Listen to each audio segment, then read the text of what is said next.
My listeners would recall that Rama and later Lakshmana had to go, leaving Sita alone, in search of the golden deer. In their absence, Ravana was able to abduct Sita after threatening her with dire consequences and against her wishes.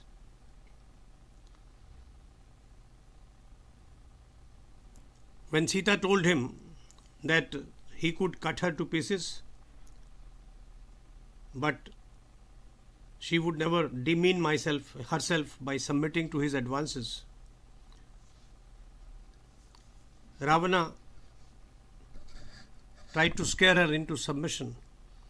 "O lovely woman, your smile is irresistible and excites me beyond measure. Maithili, I will grant you a grace period of 12 months. If you do not accept my proposal, I shall order my chefs to mince your meat and serve it for my meal." This happened when they had reached Lanka. He told his maids, "Take her away, confine her to Ashok Vatika, guard her, and frighten her using all measures. Cajole her now and then so that she changes her mind."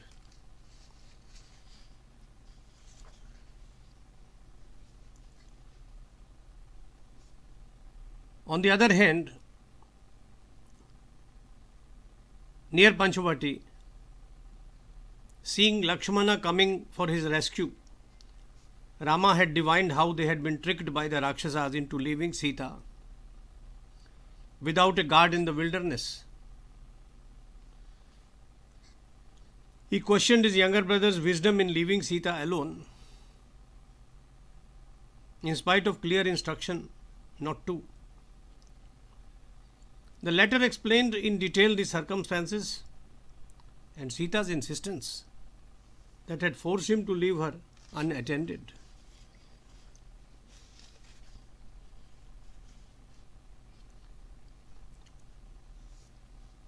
On their way back to Panchavati after killing Marich, Rama worried about Sita.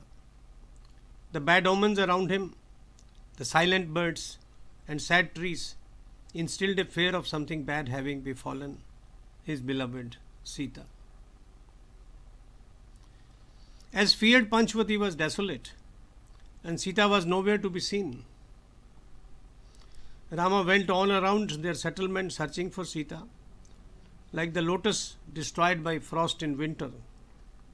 Each of the cottages was bereft of its glory. The rustling of the trees was like their mourning out of grief. The flowers had withered, deer and birds were silent, the gods of happiness seemed to have departed, and deer skins and kusha grass were scattered all around. It was a state of complete chaos. Looking at the desolate cottage, Rama lamented, "Where is Sita? Has she been abducted or killed? Or has she just gone into the forest? She may have gone to pluck flowers or to fetch water from the stream."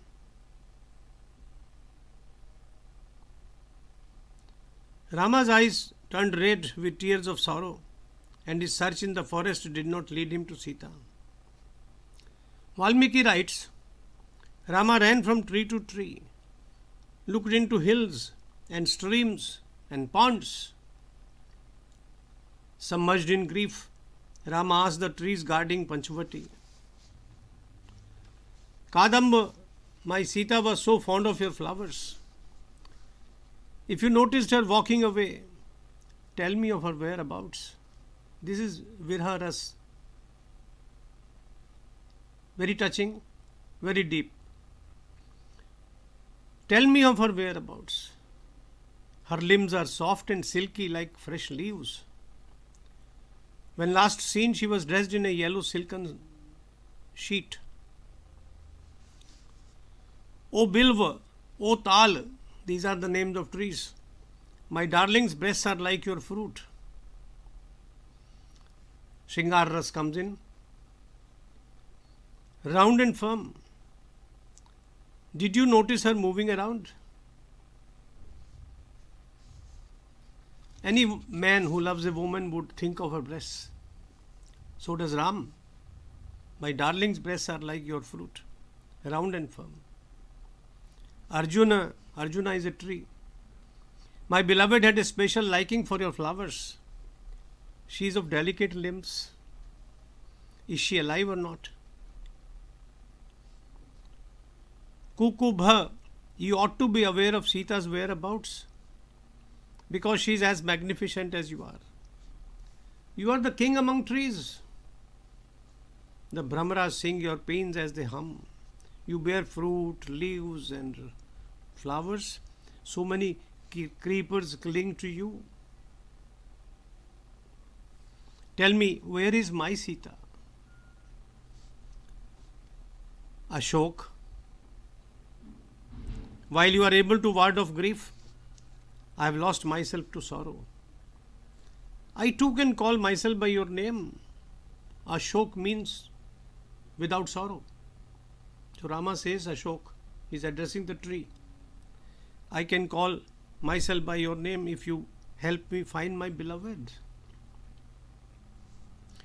Jamun, if you had perchance noticed my beloved resplendent like gold, tell me without fear, where has she gone? O Kaner, you bloom in rich colors. Sita loved your flowers. Did you see her coming your way? Valmiki continues. In his grief, the prince approached the trees such as mango, pomegranate, shala, bakula, punnag, sandalwood, and keora one by one. Plaintively he asked each of them where Sita could be. Then, looking at a doe, Rama said, she had your eyes. Has she joined your herd? How touching! How touching! Standing in front of an elephant, Rama asked, O superior being, her thighs are like your trunk. What an image. A woman's thighs are compared in Sanskrit literature to the trunk of an elephant. Possibly, therefore, you might have noticed my Sita. There was a similarity between the two of you. Won't you advise me about your whereabouts? In a state of delirium, Rama thought that he saw Sita running away. Calling her to return, he said, O lotus-eyed, why run away from me? I am sure that I have traced you. Why not talk to me even when hiding behind a tree? Don't you pity me, Sita? You never made fun of me. Why then do you ignore me now? My beloved, the yellow silk you wear gives away your whereabouts. You see, he is hallucinating. He thinks there is Sita, but Sita is gone. I could see you through. You ran. Stop a while if you love me, my darling. However, he is disappointed. He says, however, no longer I am sure of her identity. The Rakshasas have killed my Sita.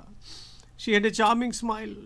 My beloved Sita, my lovely Sita, my darling Sita, of limbs as fair as the champak flowers, of a long and glistening neck. He can't forget about her long neck. This is the sight of it's the symbol of beauty in a woman. That was meant to be dressed in necklaces. The Daityas have made a feast of her. They must have cut her to pieces and cooked her in the kitchen. Lakshmana, do you see her? Where have you disappeared, my Sita, my dear, my love? Rama moans. Lakshman was watching his brother, listening to his mourning. He consoled him. As Rama bewailed the loss of his wife, and did not know any peace of mind. As he was hallucinating and at times noticing a shadow, cried out for Sita to return. Shaken to the core by grief, his emotions swirled like a whirlpool. Lakshman tried to assuage Rama's pain, looking at his elder brother as if he was an elephant stuck in a quagmire. Mark the simile. Elephant stuck in a quagmire. Doesn't know which side to go. Front or back, right or left. Lakshmana said, "Grieve not, my brother. We shall jointly make an effort to trace Janaki. She might have gone to enjoy the charms of the forest at the top of the hill. She could be relaxing on the banks of a lake full of lotus flowers. Gliding swans and colorful fish. Please grieve no more. We shall find her. Arya, be patient. We have to look for Sita with vigor. An enthusiastic person is not afraid of even the most obdurate obstruction in his path." Jai Shri Ram, Jai Shri Ram, Jai Shri Ram.